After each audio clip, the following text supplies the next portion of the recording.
The Bitcoin Group, the American original. For over the last 10 seconds, the sharpest Satoshis, the best Bitcoins, the hardest cryptocurrency talk. We'd like to welcome our panelists, Juan Galt from the Bitcoin Standard Conference. Hello. Dan Eve, the Crypto Raptor. Howdy ho, peeps. Joshua Shigala from the Standard.io. Howdy, folks. And I'm Thomas Hunt from the World Crypto Network. Moving on to issue one. Issue one. Senators move to exempt Bitcoin crypto miners from proposed U.S. tax rules. There was a bit of an excitement recently as the U.S. Senate attempted to fund their infrastructure bill on the back of crypto miners. Yes, they wanted to make all of the miners brokers, meaning that they were holding funds when they're really just mining funds. The miners would have to fill out 1099 forms for the IRS, and it would have been incredibly onerous to mine crypto in the United States. The bill could have chased all innovation from this country. However, it looks like the senators are moving to exempt Bitcoin, launching an amendment that may be included in the bill. Juan Galt, your thoughts on the Senate's attempt to define crypto miners as brokers? Yeah, so it's actually even broader than that. The actual terminology was interpreted by somebody as it could apply to wallets as well. Basically, anybody that was facilitating through software the signing and broadcasting of transactions or financial products basically could be a broker, right? It's has such a broad umbrella that could even apply to wallets as well. And I mean, what I said on Twitter was basically this could send us into a 2-year bear market while we deal with it, because it's absolutely ridiculous. So it would be like this legal battle, a bunch of FUD, right? It would just be really, really bad policy, really bad administration. So yeah, I'm glad that there's an amendment. Apparently, the amendment hasn't necessarily been accepted yet, so it still makes sense to take 5 minutes, call your senator. There's a website I can link to, fightforthefuture.org. I believe they're sort of helping promote this, and so you can call your senator. It's pinned on my Twitter, and just bug them, annoy them, show that you have political will. I think to some degree you can look at this, and in politics, you can look at the letter and the content of the legal proceeding or whatever, but then you got to look at the real politic, and the real politic might be like, well, let's see how much, let's see if the crypto and Bitcoin sort of supporting populace is actually politically engaged, or they're just going to let us roll them over, right? That might be the real politic. Who knows what other games are playing, but I think the cost of pushing back right now is very low. Just call your senator and annoy them, and might save us a bunch of pain going forward for the next couple of years. Dan Eve.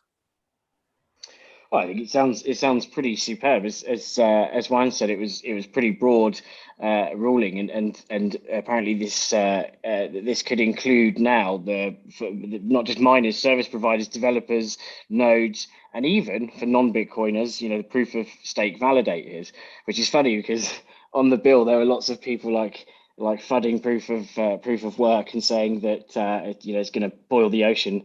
Like one guy went, "This is terrible. It gives global warming polluting proof of work miners a free pass and squashes the environment friendly proof of stake technologies," shilling like Polygon and stuff on this thing. "Might as well subsidize coal plants while you're at it." So obviously some people are disappointed, but little do they know that as proof of stake validators, they would be getting a free pass too. So the other thing is that might stand in its way is that if money becomes money's too tight to mention, like Simply Red would say, is that it would knock 5.2 billion off of the raise that the bill would of the 28 billion that they'd initially envisaged. But of course, we all know that at the Fed, there is an infinite supply of money. Press the button. There is an infinite amount of cash at the Federal Reserve. Yes, nice. So, and the cool thing about it is that it was signed by both like Republicans and Democrats. So it's like healing the divide. So I'm obviously all for it. Crypto bringing people together. They say there's 3 ways to raise money for a bill. You can have new taxes, you can raise taxes, or you can go after existing taxes. Josh Shigala, what do you think of the Senate's plan to go after existing taxes? You're muted now. To try to regulate miners, it's like there's a bunch of clowns that have no idea what happens in the world. They have no idea. They just know they have to make a rule for something. They have to rule something, and then they go around and make these ludicrous laws. The funny thing is that I'm noticing with America compared to like somewhere like Germany, is that the German regulators are all like, oh no, that's got nothing to do with us. That's it's obviously that regulator's problem, and that regulator's like, oh, no, there's 999, and in America they're like, oh yeah, I'll regulate that, and I'll regulate, and the other regulator's like, yeah, I'll regulate it too, and then everyone's like regulating like crazy, and no one knows. They're all like conflicting, like, yeah, it's definitely absolutely a commodity. No, it's definitely a money, and you need a transmitter license. Like, they're going to ruin the industry in the States if you let them do this. Really, it is. I mean, of course, Bitcoin doesn't care. It is the honey badger. It don't give a shit. But the fact of the matter is, miners are physical people sitting there with physical hardware and using a heck of a lot of resources. So they do care. And so they will just ship out. They'll just move on, just like they did from China out elsewhere. At the end of the day, the network will still keep going. It's just that America won't get a piece of the action. So the US needs to think long and hard about what they're doing and pull back. Whoa, horsey. When I say whoa, I mean whoa. It sounds like idiocracy. You like regulating stuff? Oh, I like regulating stuff too. Dan, Eve, Jesse Powell, and others went to Twitter calling it a red alert, saying you had to contact your senator immediately. What is the current status of the crypto defense system? Was it successful this time? Do you think it'll be successful in the future? Exit question. Dan, Eve. Well, I think that you can only vote with your fingers and feet, or just fingers, unless you're going to go and knock on their door and then use your fingers as well, knocking. So follow the link that Juan posts and like get on the case. I mean, I might phone up from the UK, but they'll probably tell them piss off, I think. But it's probably worth doing anyway. I'll pretend I live in the Americas. But yeah, I think this is a red flag. This is like raising the red flag, right? Action stations, people, and get on the phones, speak to your senators, and get it going. I think they'd kick you off right at the accent. I'll just put on the foghorn leghorn accent like I do. Southern is always good. Juan Galt, what do you think about the crypto defense system? I mean, I'm not sure that we're as hardcore as we should be. I don't know. I think there's a lot of like, well, we're cyberpunk, and to some degree, code is law, and like listen, yes, Bitcoin will survive this. You can run a node, and you can run it on Tor, and it doesn't matter what regulations they run. They try to put on wallets and miners and such. Yes, you can route around this if you try, but it doesn't mean that war isn't expensive. Going to political war with the United States would not be a happy thing. It would definitely, the price would suffer. It would be a rough transition. We want America to be, we got to defend freedom wherever we are, right? And that means, like, if you just stand down, right? What's that saying? The world is ruled by bad people when good people don't stand up to them, or something like that, to paraphrase, right? You gotta take a, and this isn't like an expensive sort of move. I mean, we gotta support something like Coin Center if they're doing a good job, but also just push back at every other level that you can, because power hungry people and ignorant power hungry people are gonna try to pull whatever they can get away with, right? So you gotta stay vigilant. Like Chairman Mao said, all true political power comes from the barrel of the gun. And as Stalin said, how many divisions does the Pope have? Joshua Shigala, what about the crypto defense system? Yeah, look, there's a whole bunch of lobbyists becoming minted as well as crypto over this time. So some of the large players like Coinbase, of course, and Fidelity, I mean, the list goes on. They really need to put some effort into this as well to protect their industry from this sort of regulatory nonsense. I would say just get on the blower and tell them what you think. No doubt Coinbase will get into the regulations game just when it's too late to change the regulations. They're always behind, that company, always behind. Well, Coinbase actually wants to be regulated as a broker, and I think they kind of on paper are a broker by all definitions. They probably fit the broker category. Some of what the Coin Center is saying is like nobody's saying that Coinbase should be regulated as broker. In fact, everybody kind of thinks, like, all the legal people are like, yeah, no, it's a broker, right? So that's probably fine, you know. Like, obviously, I'd much rather there be none of this stuff happening. I think there's an argument for that, but yeah, Coinbase is basically a broker, so you know they probably want this. Anyway, absolutely. Is Coinbase being regulated?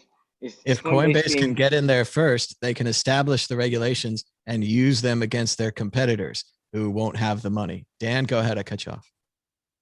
Is Coinbase wanting to be regulated a bit like BDSM?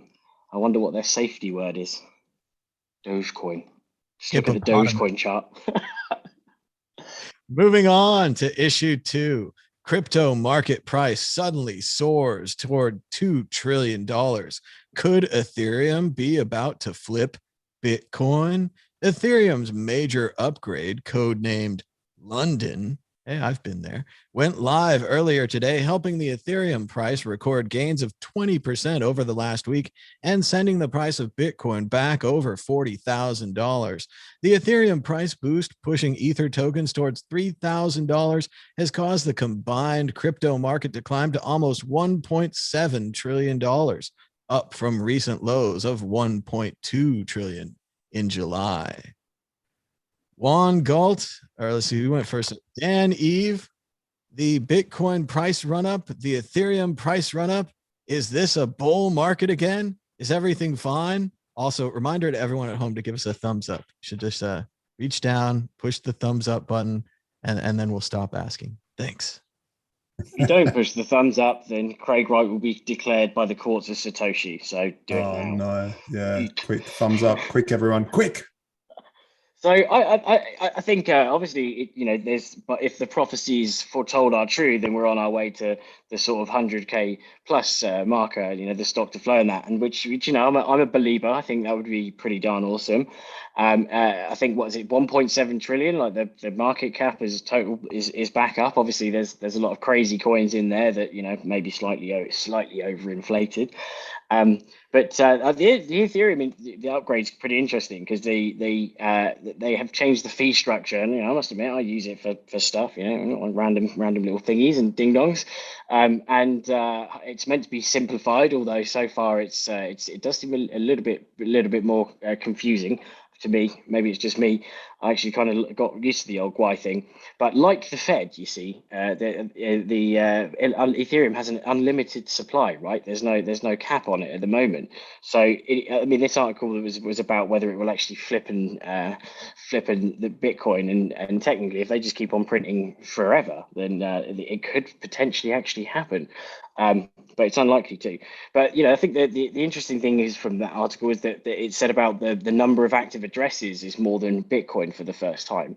Maybe that's because it's just stuffed with like random utilities. You know, it's not just fundraising with ICOs and stuff like that. You've got the tokenization of other assets. You've got your NFTs, DeFi, like Web3 gaming, and like, you know, stuff like Decentraland and stuff like that. So there's you know, people playing day in and day out.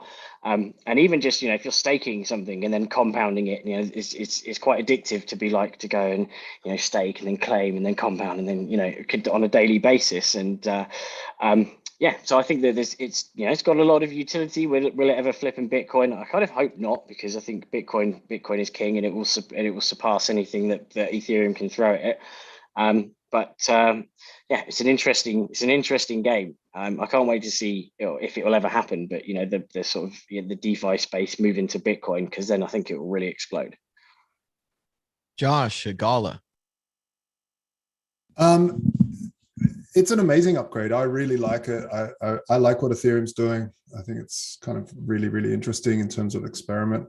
I like, obviously I'm a Bitcoin guy since way back, go Bitcoin all the way. But if there was, Bitcoin's got its thing, it doesn't do smart contracts on a native thing. Of course, we've got RSK, which does really cool stuff as well. So shout out over to those guys. But ETH really innovated this space, and so I think it really needed to. This is why I was never super interested in Ethereum as an investment, was because it just had this inflationary forever thing. Yeah, the inflation wasn't huge, but it was something, and that's what really attracted me to Bitcoin in the first place. Was like, there's 21 million, there's 21 million, that's it. But if you go over to, I don't know if I share my screen here. No, let's see if the host enables it. We have this little thing here. This is ultrasound money, and it shows the amount of ETH burnt since the hard fork. And this morning it was at 4,405 ETH burnt. That's a lot of money in like 1.5 days. The biggest culprit was OpenSea, with people trading curio cards, of course, like crazy. But Uniswap, that's how many burnt through Uniswap. That's how many burnt through here. So all these coins. So we're definitely heading. ETH is heading into a deflationary currency now, actively. So every block, these fees are just getting burnt, which isn't paying it to miners. It's effectively paying every other holder in the network through deflation in terms of value. So it's an interesting move. I think it's I mean, this whole space is an experiment. And of course, it's starting to become a massive experiment. I mean, there's a lot of money sitting in Ethereum now, and Bitcoin, and those Joshua, two. but why are they burning it? Are they getting tokens on the proof of stake chain, or like what's the purpose of burning all this? So the purpose is basically so that moving miners away from there's a lot of bad incentives for miners, including a lot of miner extractable value stuff in terms of front running trades, and there's a whole bunch of reasons which we can go into some other time. But really the choice was, do we hand it over to something, or do we burn it? And really, if you hand it over to something, it means you have a controller, you have ultimate power of a certain group, and that's really not what you want. By giving it to no one, you're giving it to everyone, and that was kind of the point. It's like, let's give it to no one by burning it, and let's give it to everyone. So we've turned from a currency that's constantly growing more and more to one that's actually getting less and less now, because there's more fees getting used up than being created in the block rewards. I definitely have a lot of questions. So, I mean, is this that they're burning the coins that they're mining, or this is like their own holdings? They're burning them on the Ultra Ethereum chain, but they keep them in the new chain, or they're just straight up burning their coffers for no good reason? Like, they're just burning fees. So rather than the fees used to go to the miners. So whenever you did a fee to do a Uniswap from one token to another, those fees would go to a miner, and the miners were because the blocks are small, the miners are just basically driving the fees up, and they loved it because they were getting super rich off these fees. Of course, I mean, look at it, it's a lot of fees. So now basically the miners don't get those, and it's a step towards the proof of stake. The miners, you can actually donate to miners if you want. I think there's some donate function. I don't know who would do that, but it's an interesting. I think we should do a whole show about it, actually, because it's super fascinating. Very interesting, yeah. All right. Screen share off. Juan Galt, go ahead. Your thoughts on the price of Bitcoin and Ethereum? Yeah, I mean, as far as the price of Bitcoin and Ethereum, the last time that there was a flippening FOMO was actually right around the top of the 2017 bull market. As the dominance crashed, right?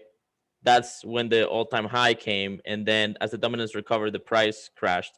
And there's an interesting correlation going back to 2014, though we don't have as much data back then. And there's some correlations right now with the dominance crashing and the Bitcoin price rising. Basically, when Bitcoin goes up, everything else goes up. When Bitcoin goes down, everything else goes down. So I think, I mean, I don't believe that there's going to be an Ethereum flippening. I think we don't want to get complacent. You know, this is a race, and Ethereum they're pulling all the tricks. Of course, the funny thing about Ethereum changing its supply today to make it more deflationary is that if they can do it today, if they can decrease it today, why can't they increase it tomorrow, right? In 6 months, they're going to have another fork, and they might be like, well, no, actually, no, we should increase it, right? And so it just shows their centralization. It shows that they have enough political will and coordination ability to modify themselves, and that's just a big target on it. Bitcoin can't do that, and you know there's some benefits to that, but obviously there's some costs, right? I think we gotta stay competitive. Granted, Bitcoin is never going to be the place where you put everything on it, right? Like Ethereum is a stock market. It's just Ethereum is everything. You can throw whatever you want on Ethereum, do whatever you want on Ethereum. So yeah, you're gonna have a larger market share of stuff, but that's also part of why the fees I'm sure are high, right? Like funny enough, like I remember the FUD when the FUD about Bitcoin fees going so high that you had Bitcoin Cash fork off and like all this drama, and Ethereum actually kind of launched because they were concerned about high fees on Bitcoin. Well, today we have $25 fees on Ethereum for normal transactions and 1 Satoshi per byte transactions on Bitcoin, right? So what's going on there, right? I think Ethereum has very serious scaling issues. There's scaling issues in our own ways worse than Bitcoin's. I don't know. I'm just curious to see how it goes, but I definitely wouldn't dare short Ethereum. I'm actually slightly long Ethereum. I'm much more long Bitcoin, but you don't want to. People love their Ponzi schemes, and as far as I can tell, 80% of Ethereum is just Ponzi schemes on top of Ponzi schemes on top of Ponzi schemes on top of Ponzi schemes. There's no fundamental value. There's no problem being solved. There's no market. There's nothing being created. It's basically money slushing around. And people love their Ponzi schemes, so they're gonna play with their Ponzi schemes. But we all know how that ends. So that's kind of my take on it. It was Ponzi's all the way down. And what can you say about a project that started with a massive pre-mine, reduced the issuance to increase the value of the pre-mine, and now is burning the fees, reducing the amount of Ethereum that exists to increase the value of the pre-mine? It's like you could always trust them to increase the value of their own pre-mine.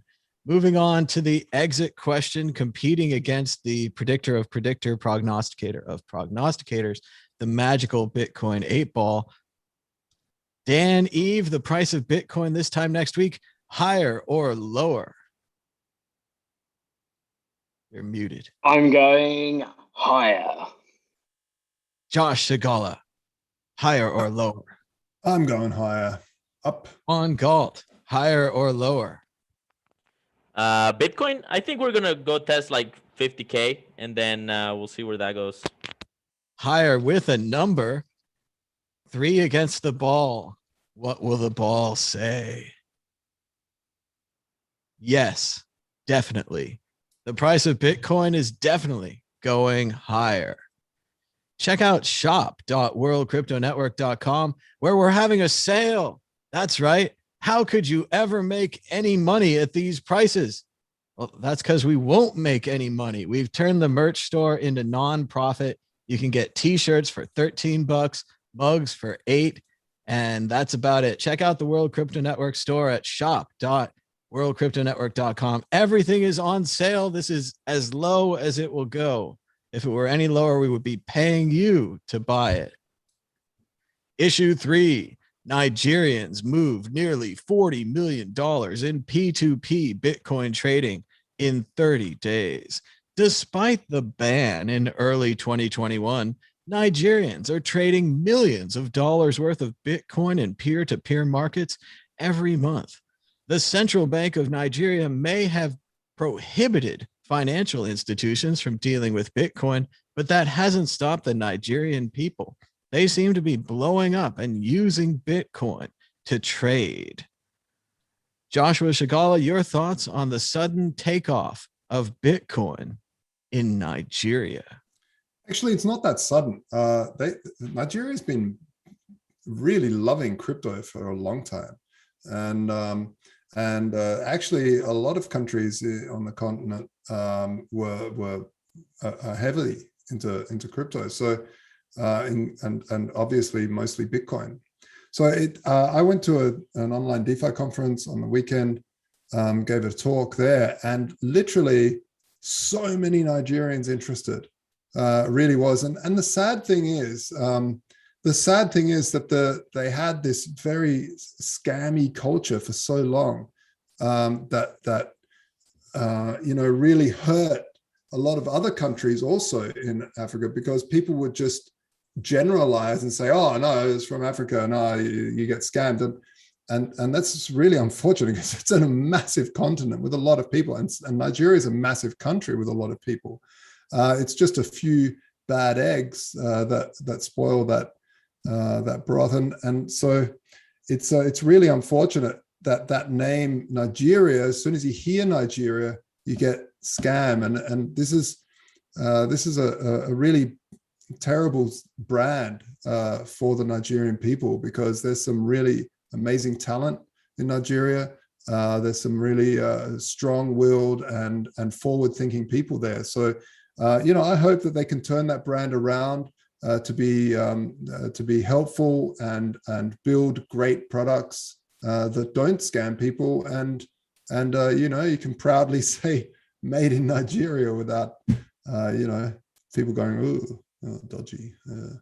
It's really interesting that a small group of people early on into the internet could embarrass their whole country by trying to take advantage of so many people, either an ethical failing or, more likely, a need for money that was so great that they would do anything to meet that need. It's just fascinating, like Josh said. But it wasn't just do anything. It was really well organized and structured, and they even had songs in the top 10 song list as like, "The stupid Westerner, we take your money. It's not our fault you're stupid." I don't know what the song was. It's amazing. You can look it up. But you just think, God, wow, that's hardcore. Wow. And we joke about things like robbing from the grandmas, but that's exactly what you do if you're that kind of scammers. You target the old and the technically inefficient and the weak and so forth. You really do. It's taking advantage of people in every way. Yeah, and the unfortunate thing, actually, it's a good lesson for people to know how scams work, because most scams work the same as the Nigerian prince scam, and what it is they get you, bamboozle you with a massive number, like billions of dollars or hundreds of millions, and you think, oh wow, and then they ask you to just pay a small amount. It's like $5 or something, to release it, and you think, oh yeah, well, what harm? Hey, there's $1 billion that I could get if this is real. I'll put $5 in there. You put $5, and they're like, "Well, sir, thank you. Yes, great news. We've gone to the next stage. The money has moved now to Bank B. We need this person to sign off. That's just going to cost you another 20, and then it's done." And so you go, "Oh, what's 20? I've already paid 5. What's another 20?" And you put 20 in it, and it just keeps going to, what's another 100? I've put 50, and what's another 100? And then, like, what's another 1,000? What's another 10,000? Then, hey, I've already put in $50,000.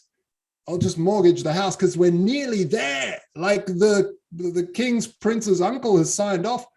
And this is, and it's sad because people get this cognitive dissonance kicks in where they just don't want to believe that they're that stupid, that they've fallen for it. So they'll just keep falling rather than admit to themselves and have that sunk cost fallacy really hit them in the face. And this happens so often. So if you see something where it seems like there's a lot of money and they're only asking for a little bit, just don't do it. ask yourself, is this too good to be true? If it is, probably is. Don't even give them $5. Well, and they even have better scams now, Josh, to take advantage of the old. They'll show them a picture of the bank account and they'll say, okay, we're about to send you the money. And then they'll say, oops, we sent you too much money. We sent you $10,000 instead of $10, and I'm going to get fired unless you send me $9,990 back. And this old person, they feel so bad about this person on the phone. They don't want to get them fired. They send envelopes full of cash through the mail, which makes no sense, right? And they show them an edited version of their bank account. They take the web page, make it HTML. They make it look like you got $10,000 that you're not supposed to have.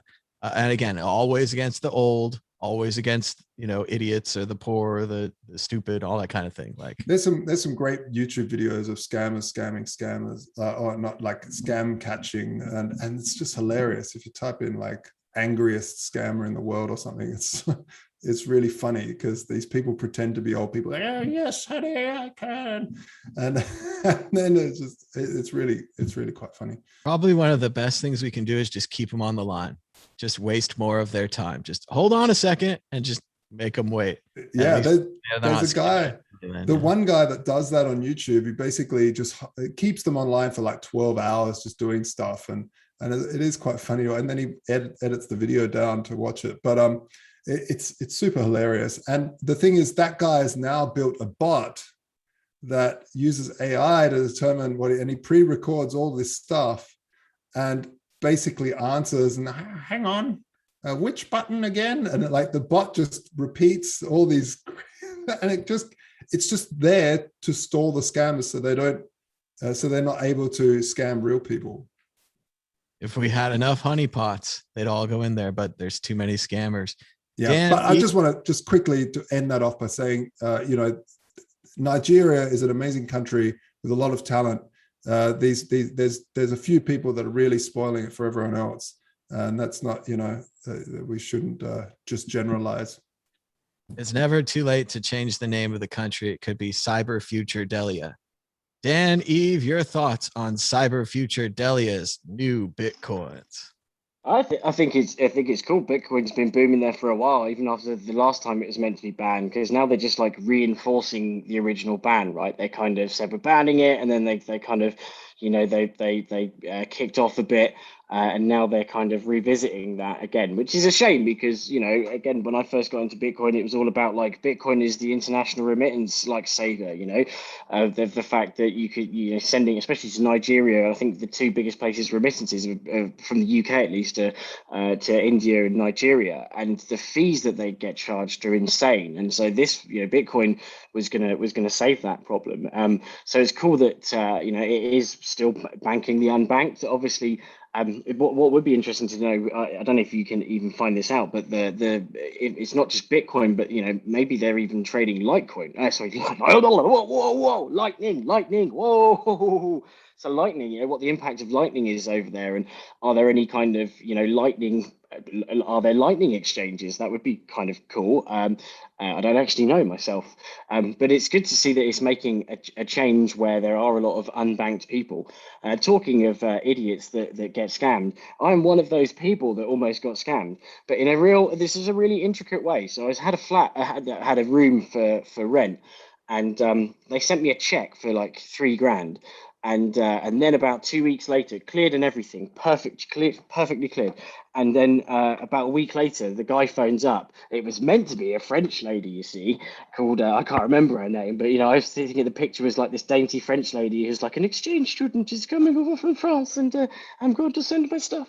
But it was this dude, and I'm not going to do the accent, but he was pretty angry. And he was like, the person that I'm working on behalf of, the travel plans have changed. So can you send me back everything apart from 1 month's rent, so £2,700.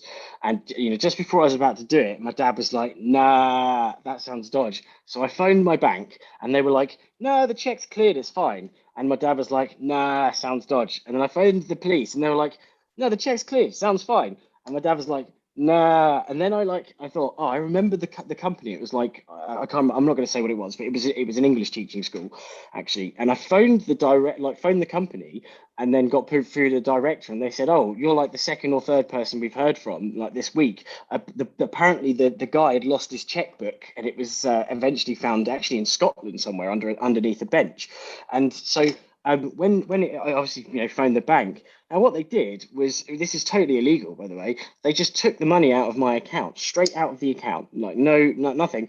And I shit you not, I will find it because it's here somewhere. They sent me back the check with a stamp on it that said fraudulent. I'm like, didn't you even check it for fingerprints? Isn't that evidence or something? They don't care, dumbass banks. But anyway, I was almost, but it's a clever scam, right? It's a clever scam. The money cleared, it was my money, and then they pulled it. But yeah, be careful of general scams. It's obviously not just from Nigeria. And like anything, like the small number of people that use Bitcoin badly give it a bad name. The small number of people that use any technology badly, and it will get tarred with that brush. So I think I think in general it's great that the Nigerians are standing up to the legislation and continuing. It's a continuing thriving business, and yeah, respect. I hope Bitcoin grows over there and actually it becomes eventually accepted. That does continue to be one of the problems with banks. Back when I first got into Bitcoin, I tried to sell some on eBay with PayPal. I got the money. I sent them the Bitcoin. They claimed they were hacked, and PayPal took my money back. So very bad idea. Never do that again. And I guess now they're cool with it. At the time they were like, oh my, what is this Bitcoin? But yes, you just have to be very careful. You think you have the money in the bank, it could be reversed. Even if you have the money, you take it out, you have cash in your hand, they can still make your account go negative and chase you forever to get that money back. There's all these stories about so-and-so got $1 million deposited in their account, cashed it out, was spending it, having fun, and the bank just comes after them anyway, garners their wages, takes back all the stuff. Like, you really can't escape these people. Juan Galt, your thoughts not just on banks, but also on the Nigerian Bitcoin situation. Well, I think it's great. I mean, I think if they're the ones to push forward a P2P innovation in Bitcoin, fantastic. I mean, what better sign of the strength of Bitcoin than the Nigerian government banning Bitcoin and Nigerian market going off the roof, right? I think that's just popping off. I think that's great. Wonderful to hear. Exit question: which continent will Bitcoin be the best for? Josh Agala, choose a continent. All of them. I'm not going to choose. It's good for everyone. Spoiler alert, skipping to the end there. Let's go to Dan Eve. Pick a continent, probably Antarctica. No, I'm going to go with Africa because of the amount of unbanked people. I suppose probably proportionately there's more in say India and China unbanked, but I think Africa's, because of the rise of like the telephone credits and stuff. It seems they're pretty used to like internet money and phone money. So I think it's perfect to take off there. Juan Galt. Yeah, I mean, I think the Americas, I think our currencies are just getting worse and worse. Our fiat currencies are getting worse and worse, and adoption down here, it's definitely happening. There's definitely people are educated in the topic now, or they're getting more educated. There's still a lot of room to grow, but I think the Americas are gonna benefit from it a lot, especially as the dollar continues to lose dominance. The Americas are very attached to the dollar for various reasons, so. I'm going with the Americas. Like Dan said, it has to be Asia. Think about India, the world's largest democracy, and China, the world's largest capitalist totalitarian dictatorship. Prime and perfect, ready for Bitcoin. But really, I was going to say all of the above, but Josh stole it first. So shake my fist at you. Moving on to issue 4. El Salvador could strain the Bitcoin blockchain, says JPMorgan. JPMorgan seems to be analyzing El Salvador using only on-chain Bitcoin. Yes, they're complaining about the price of fees and wondering how such a small and potential and probably poor country could use such an expensive currency like Bitcoin. Of course, Bloomberg, JPMorgan, and everyone else doesn't seem to know about the Lightning Network. Juan Galt, is El Salvador using Bitcoin, or are they using the Lightning Network, confounding the media, and absolutely just driving those bank analysts nuts? Hey, listen, the more that the corporate media embarrasses themselves, the happier I am. So let them continue to make fools of themselves. If you don't even understand the Lightning Network at this point, or I have like just basic just get the big picture broth, like thick brush down at least. Then yeah, no, it's incredible that it's just how embarrassing. Dan Eve, JPMorgan wrote an entire report about on-chain Bitcoin usage. Could I send you some Satoshis on Lightning? Well, they flip flop like nobody's business. There was a point, wasn't there, when Diamond said that anyone that trades Bitcoin will be fired. And then obviously there was the I think mentioned before, like when he said it was a scam, and then like a day or two later there was like 9,000 Swedish Bitcoin contracts, and so they kind of they flip flop depending. Like, they play the market like Musk, don't they? They're trying to. He's probably sat there. Jamie Dimon's probably sat there like on his thing, and he's like, right, say something that's going to move the markets, and when it doesn't happen, they're like, oh, no one cares about us anymore. He probably feels really deflated right now. But yeah, he's not taking into account SAD. I know he's not taking into account Lightning. Obviously, it's the crucial rollout. The Jack Mallers is doing a lot of good work out there. There's the Bitcoin beach. There's everyone's trying to roll out Lightning infrastructure, and that's the game changer, right? It's like the difference between, it's like saying we can put these bars of gold into stackable gold into stackable bars of gold, but it won't roll out anywhere else because you can't get the gold small enough. But actually you can make gold coins, and so gold coins are like the Lightning version of gold bars. So they're heavy, gold bars are too heavy, whatever. So yeah, I think they're missing a key element, and to be citing issues with technology without knowing the full capabilities of the technology is pretty naive, really. And they should probably do a little bit, just a teeny little bit more research before fudding, basically. Naughty Diamond. Josh Shigala, should JPMorgan do more research or just talk to Jamie Dimon's daughter? She probably knows about Lightning. Yeah. JP, I don't know why anyone even listens to those guys anymore. They're obviously scammers as well. Like, they tell you not to buy, that everything is, in Bitcoin is anyone that trades in it is going to be fired in their company. And then they're buying up in the background. Like, it's just awful. And it's so much fun. The funny thing is, Ethereum also has the same stuff going on. And what I'm finding interesting is that the Ethereum crew over there doing all their funny stuff are really embracing second layer stuff. So they're like, oh yeah, this and that. And what it's doing over the time is actually removing some of the FUD about layer 2, because they're realizing, oh, it's quite normal to jump over to Polygon to do quick trades for really cheap and then back to main chain. And so by doing this,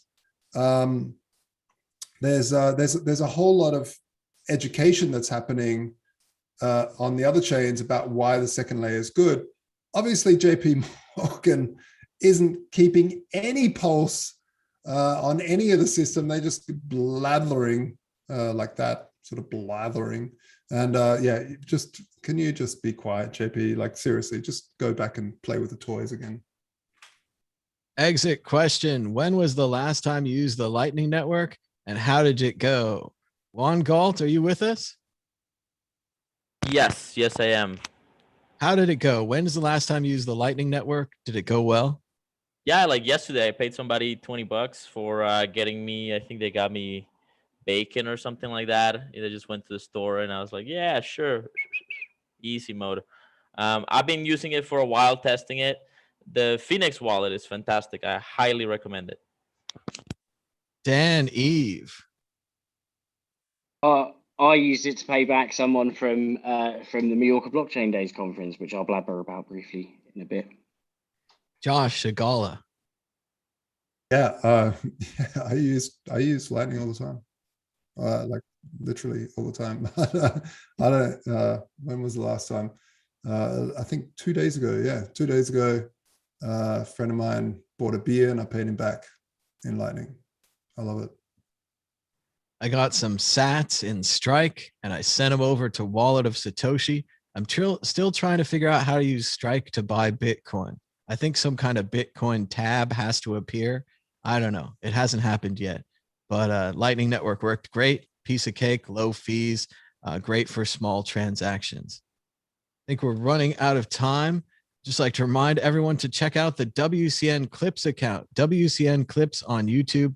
We've got all kinds of clips from this show on the World Crypto Network. They're great for sharing.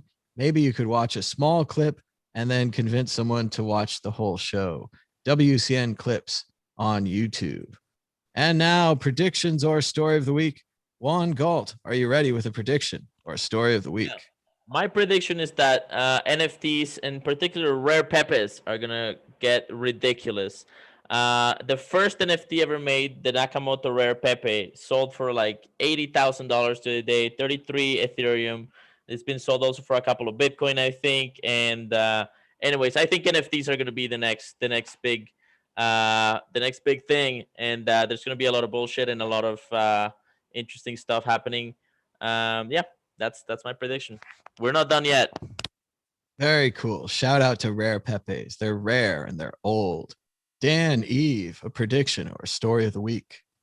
My story of the week was the pleasure of the Mallorca Blockchain Days conference, which was pretty incredible.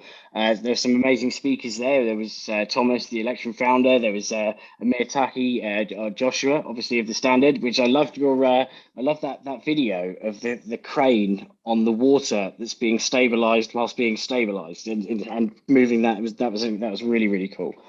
Also, Victoria Jones, the author of Bitcoin Truth Decay, How Bitcoin Fixes This, Vlad Costa of Bitcoin Takeover, and of course, Ben Ark of LN Bits. And so it was really cool, obviously, because it's the first time I saw Josh in person as well after all these shows. And we hung out and had some drinkies on the rooftop, which was also an incredible honor to perform a few raps on the opening night as well. So, and do a bit of singing. So Bitcoin crypto singing, and in general, amazing conference in Mallorca, really, really amazing area, amazing people, loads of fun. And next year, make sure you get your ass there when we're all out of the chains and shackles of COVID. Get down to Blockchain Mallorca Days next year. It's going to be incredible. I imagine your reaction to meeting Josh is the same as mine. Wow, you're tall. Yeah. Josh, go ahead with a prediction or a story. My neck hurts. Yeah. Well, most of us are looking down, so it's great that you guys get to look up for once. Yeah, man, Blockchain Days, Mallorca, really amazing conference. There's not many conferences where I say this is an amazing conference. And the funny thing was, because of COVID, Spain went like into a next level flu season. So they really put a dent in the amount of people that went, and that's really unfortunate. Like 70+% of people dropped out because of that, and it's really unfortunate because those that came, really, we had such a great time. It was a tight community, but it was well worth it. There's two conferences in this world that I really rate big time. That's La BitConf, awesome conference.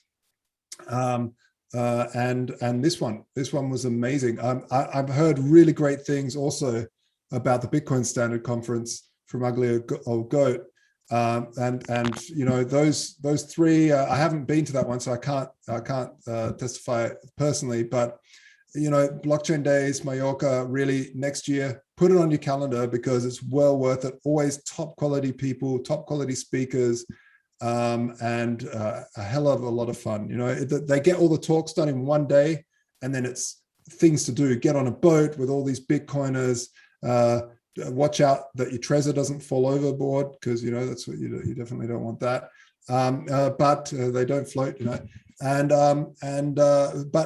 beforehand, lots of drinks, lots of food, lots of dinners, and you really get to philosophize, talk, meet all the people that you want to meet and talk about and make business deals and make stuff happen. This is really, it showed me, you know, these 2 years and being in lockdown and being in prison basically showed me that Zoom and all these sort of online things, you can't basically do what a real life conference does. It's missing that thing, and that thing is getting drunk with a bunch of people that you really love to talk with, and just the juices that flow, the inspiration that bubbles up is there when you meet people in person, and this is something that the internet just cannot replace. Basically, it's one of the very few things that the internet cannot replace, and so yeah, definitely well worth that conference, and that's all I'll say about that. Very cool. And and I'm a proud owner of a Curio card as of well, very cool. And shout out to Chris, who runs the Majorca conference, and everyone else who helped out. And like they said, Juan, why don't you tell us a little bit about the Bitcoin Standard Conference happening just next week in Ensenada, Mexico? Yeah, I'm very excited. I'm going to be flying over there very soon. So basically, this is the first of its kind. It's the Bitcoin Standard Conference. It's very much a Bitcoin-oriented conference. Tom Vase and a variety of other Bitcoin characters going to be there. Giacomo's going to be there. Jimmy Song is going to be there. It's going to be 2 days of panel-style fireside chats. I'm going to be hosting 2 of them. One of them on the future of banking and Bitcoin's role in it.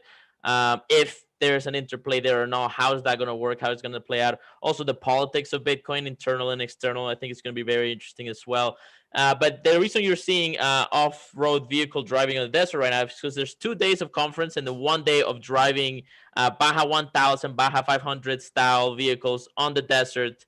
And that's really what I think is gonna, well, I mean, aside from it being an intellectual, elite kind of Bitcoin conference, it's gonna be also full of traders, but then you were also gonna go drive these cars on the desert. And I don't know if you've ever done it, but it's a great time. You're driving these vehicles at 40, 50 miles an hour in the desert, dodging bushes and trying to catch up to a little goat who's an absolute madman. So I'm really excited about that. I think that's gonna set this conference as a very special place, and it's in Mexico, one of the only countries that's not trying to lock everybody up in their houses. So that's also a very good time. This is happening in Baja California next week, about a couple of hours from Tijuana, and I can get you a discount if you want. The price that you see includes the full price includes hotel, stay for 5 days, and picks you up at the airport and takes you back to the airport. So you'll see a big ticket item, but it's all inclusive. I think it's well worth it, and I'm very excited to check it out. I think it's gonna become one of the big conferences in the future. Very cool. And shout out to Ugly Old Goat. Everyone can check that out at bitcoinstandardconference.com. That's right, and I can get you a discount too. Hit me up on Twitter, and I'll get you a discount. Very cool. And like Josh mentioned this week, it's been a really exciting week for curio cards. Several single cards, like one card, sold for 100 Ethereum, which is just insane. So congratulations to anyone who made those sales. Congratulations to the artists. That's a $250,000, folks. We had a couple of actual sales where they have their little names on there so you can tell it's public, but Max, one of the artists, sold one card for $250,000, and Robeck, one of the artists, sold one card for $250,000. So it's really incredible that people are interested in my startup from 2017 and that they're interested with such large amounts of money. We created them as digital baseball cards, tradable, and we always hoped someday there'd be a marketplace for them, but it's amazing to see this marketplace, to see the collectors, and to see the interest in the Discord too, because everyone joins the Discord. They all say something like, why is this project so cheap? This should be worth more. Then they say something like they like the art, or they like the collection, or the way it's laid out. There's just been a lot of positive comments, and thank you to everyone from Curio Cards, and congratulations to anyone making those huge sales and just really driving it home out there. Like Juan said, NFTs are real. Curio Cards were right after Rare Pepes. Rare Pepes were on the Counterparty blockchain, which is linked to Bitcoin, which was kind of hard to use. We looked at that. It's still hard to use. We looked at that and we were like, well, I think we could do it on Ethereum easier. and we gave that a try, and we pushed out our MVP to market. We tried to convince people to buy the cards in 2017, but they weren't ready yet. It turns out 4 years later, people were ready to buy the cards. We didn't even have to make any videos or any tweets or anything. All that the community's doing it all for themselves and for the good of Curio. So thanks to everybody that's involved. Hashtag Curio Cards. It's really amazing the vision that you had for that, and that the fact that it was the first NFT on Ethereum. That's really amazing. And same with Rare Pepes, and they're really visionary project, even though they were total comedy and had no value. And it should just, they always took the piss out of themselves, the boys from Rare Pepes. I've always loved the project in terms of the lols, but I never really understood like collecting digital art. It just didn't make sense to me.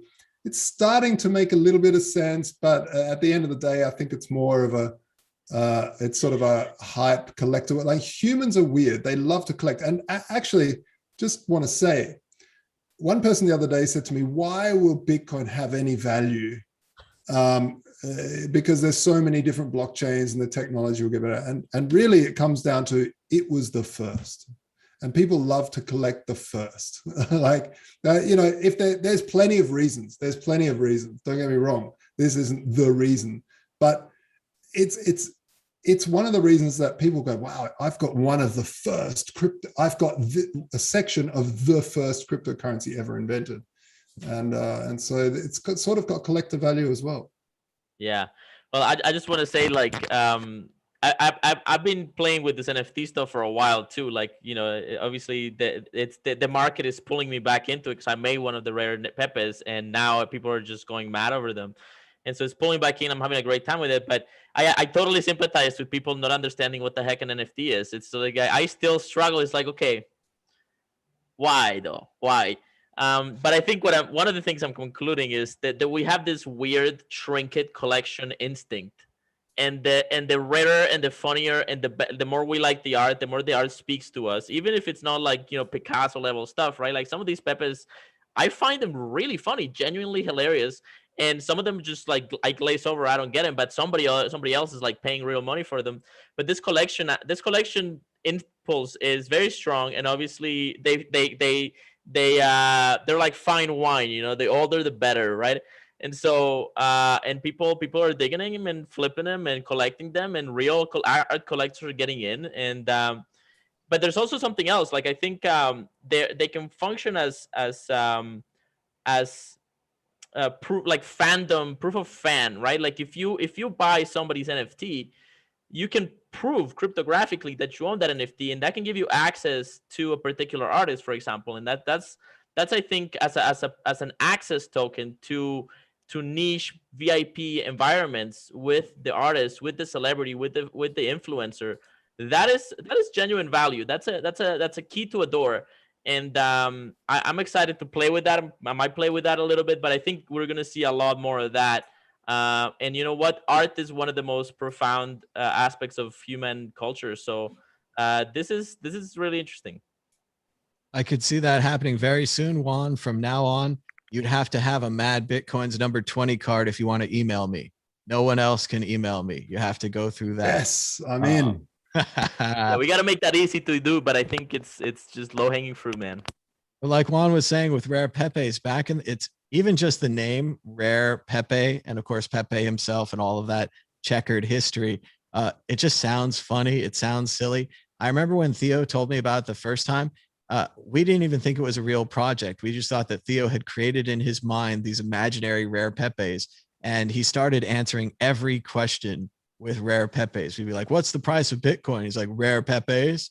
And we're like, okay, man, Rare Pepes are cool, but just talk about them at the end of the show. And he has a whole crusade about this. He's like, hey, stop me from talking about Rare Pepes. And it's like, no, man, we were like, just at the end of the show, not for every topic. But and especially after we found out they were, real and worth money and all those things, because you got to promote things at the end.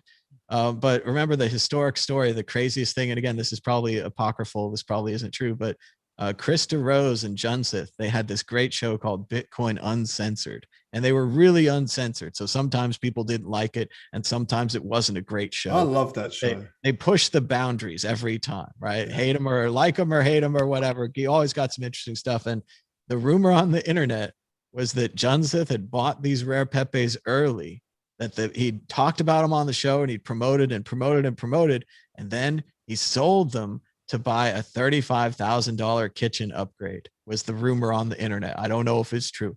But Chris was so mad because they don't promote things. They were Bitcoin Uncensored. They were very serious about their project, their show. They broke up the show. They never did show. They did shows separately, but they were never as good as they were together. And I don't know if Junseth got his kitchen or not, or if he enjoyed it, but it was just the craziest thing where these rare Pepes split up this classic Bitcoin podcast. Oh man, and that really so sucks. funny now. Now it's probably like he overspent on the kitchen, and he could have killed it if he'd held the rare Pepes forever, and he just didn't believe in them long enough. Go ahead, Josh. I cut you off. No, I'm sorry. I used to really love that show. They used to talk me to sleep at night as I try to get to bed. I loved it when they went to that conference and the conference wasn't ready for them or something. And so they took chairs into the restroom. Yeah. And they did all the interviews from the restroom. And you can see dudes come in and they're like, oh, well, and then they go and pee, and then they go use the restroom. And they're like, well, I'm going to use the restroom. Funny, man. And they've got like big interviews, like Bruce Fenton and some other people in that restroom. You can find these on the internet if you guys Google, or I hope you can find them on the internet. It would suck if they're gone. But yeah, Bitcoin Uncensored. Shout out, classic show. Shout out, classic, yeah. And yeah, definitely shout out to all the Curio Card people, and I hope you're watching and all that. So, but thank you so much for your interest in the project. I guess we're the first NFT, and we're before CryptoPunks, and maybe the CryptoPunk effect is now happening to Curio Cards. I don't know, it's crazy. But that's about it for this show. We're truly out of time. Be sure to give us a thumbs up and subscribe down below if you haven't already. We'll be back again next week. Until next time, bye. Bye.